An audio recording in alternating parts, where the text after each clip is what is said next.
Com o custo de construção de Belo Monte, assim, o que a gente poderia fazer, assim, quais os caminhos que o Brasil poderia trilhar com esses 30 bilhões?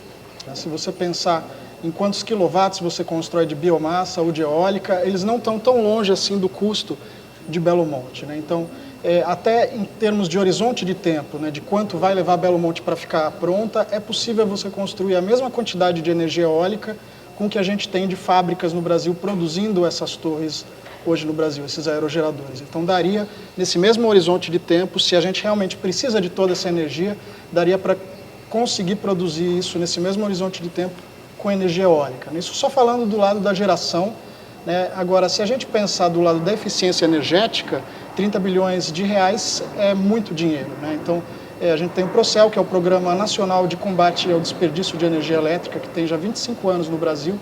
E esse programa, ele economizou o equivalente a uma Belo Monte, em 25 anos, com 88 milhões de reais. Estou falando de menos de 100 milhões de reais. Então, a gente está falando 300 vezes mais barato do que uma Belo Monte. Então, só para citar um exemplo de como eficiência energética tem um grande potencial e tem um custo muito menor. Só para dar uma opção, né? A gente poderia, se a gente pensar em eficiência energética, em troca de chuveiro elétrico por coletores solares, a gente conseguiria reduzir isso que se diz que Belo Monte vai atender de energia, a gente conseguiria reduzir isso com 1/3 do custo, por exemplo.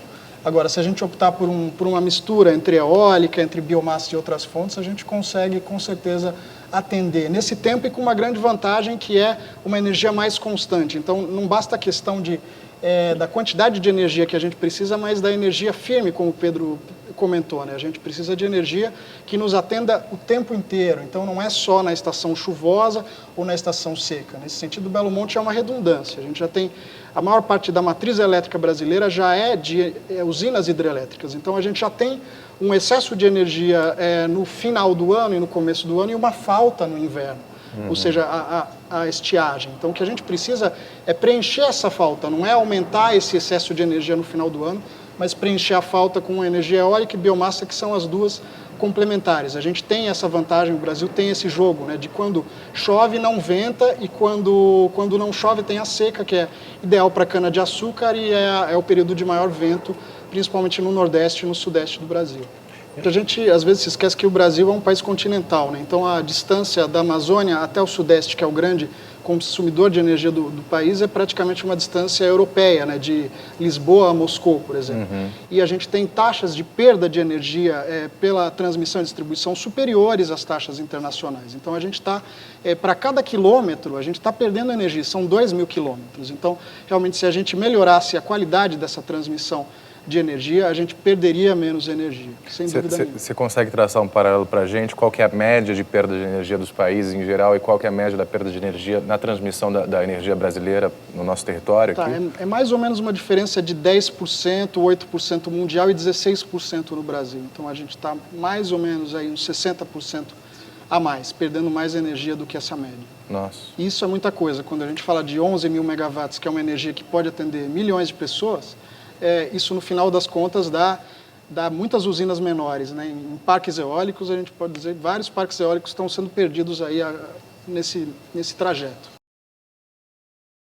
Existe um mito de que para você conseguir suprir isso tudo, por exemplo, para você construir um parque eólico, você acabaria, enfim, tendo que ocupar um território muito grande. Como é que funciona isso? Porque dá para você, enfim, colocar 2 torres eólicas e continuar aproveitando aquele território? Como é que é isso? Como é que você precisa desmatar para isso? Você precisa, enfim, tornar improdutivo uma terra para colocar um parque eólico ali? Como é que funcionaria isso? O parque eólico ele é colocado em propriedades, em fazendas, e ele não conflita com o que já existe ali, com a atividade que é realizada ali. Então, você tem fazendeiros que cultivam gado, ovelhas, outros tipos de cultura, arroz, por exemplo, e eles aceitaram colocar suas torres eólicas nesse território, então você tem a coexistência dessas atividades e você não está inutilizando nenhuma área por conta da geração eólica. Pelo contrário, você está melhorando as condições dessa área. Então, existem casos de fazendeiros que passaram a habitar aqueles locais pela melhora da segurança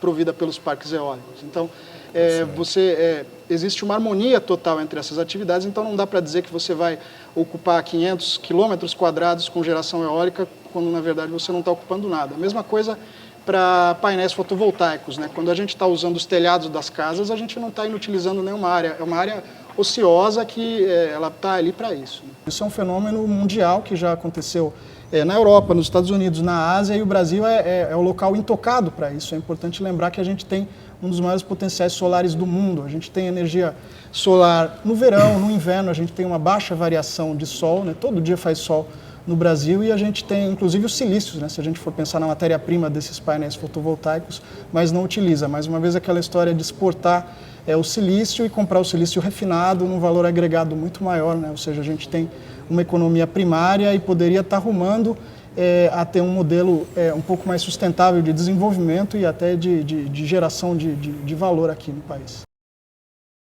A discussão é uma discussão sobre qual é a política energética que o Brasil quer para o futuro, né? A gente tem um modelo, né, assentado no potencial hidrelétrico, né? Mas tem um custo, né, que eu acho que está sendo subestimado, né, no sentido do impacto socioambiental, né, até mesmo qual é a estratégia de desenvolvimento da Amazônia que a gente quer. Todos os rios do sul, sudeste do país foram barrados. Os potenciais maiores de energia estão agora na Amazônia, certo? A pergunta é, nós vamos barrar todos os rios da Amazônia, que tem potencial de geração hidrelétrica? Nós vamos reproduzir esse modelo cegamente, né, sem fazer uma discussão, considerando, né, as novas tecnologias e esses outros potenciais, né, de geração de energia que nós temos? Isso é uma decisão política, né? E há necessidade de fazer investimentos para que essas outras alternativas se tornem viáveis. Quando se fala que solar é muito caro, o Brasil não tem uma empresa de produção de placa solar. Ele exporta sílica, certo? Para países como a Alemanha, que produzem placa solar, que tem 1/5, 1/3, 1/4 da nossa insolação. E estão comprando e produzindo, né? Então, se a gente quer tornar, né, solar uma realidade e que ela tenha uma participação maior na nossa matriz energética, há necessidade de fazer investimentos estratégicos, né? Cadê os investimentos estratégicos? Cadê os incentivos do governo, né, para que essas outras alternativas possam realmente ocupar um espaço e um patamar de participação na nossa matriz energética? E a sociedade civil está impedida de participar desse debate, né? E está querendo trazer essas questões, trazer essas alternativas, né? Influenciar o governo para fazer investimentos estratégicos, para que haja um balanceamento, né, entre o nosso potencial hidrelétrico, que já está de bom tamanho, né, em relação ao desenvolvimento de outros potenciais que nós temos, mas que precisam de investimentos, precisam de políticas, né, claras, objetivas. No plano decenal de expansão energética do governo, estão sendo previstos 100 bilhões de reais para a construção de novas hidrelétricas no Brasil. E para a energia solar, 0. Então, essa é a visão que se tem, né? Eu acho que foi bastante esclarecedora essa conversa da gente, né? É a primeira de muitas que virão ainda, vocês podem ter certeza. Queria agradecer desde já ao André, ao Ricardo, ao Pedro, que falou com a gente diretamente de Brasília. Muito obrigado pela presença de vocês aqui. Acho que foi esclarecedor para todo mundo. Muita gente estava perguntando essas coisas. Como é que a gente consegue? Quais são as alternativas a Belo Monte? Enfim, acho que a gente conseguiu esclarecer todo mundo que está na nossa fanpage, no nosso site. E queria agradecer a vocês que assistiram a gente agora, Tica Minami, que convidou esses 3 feras aqui para estarem com a gente hoje. E é isso, é o primeiro de vários.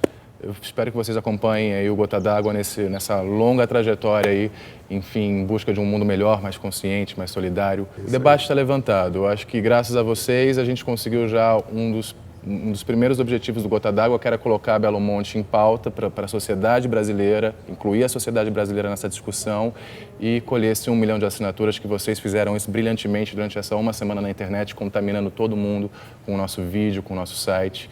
Então, espero poder contar com vocês numa próxima oportunidade também. Com certeza. E com vocês aí também de casa.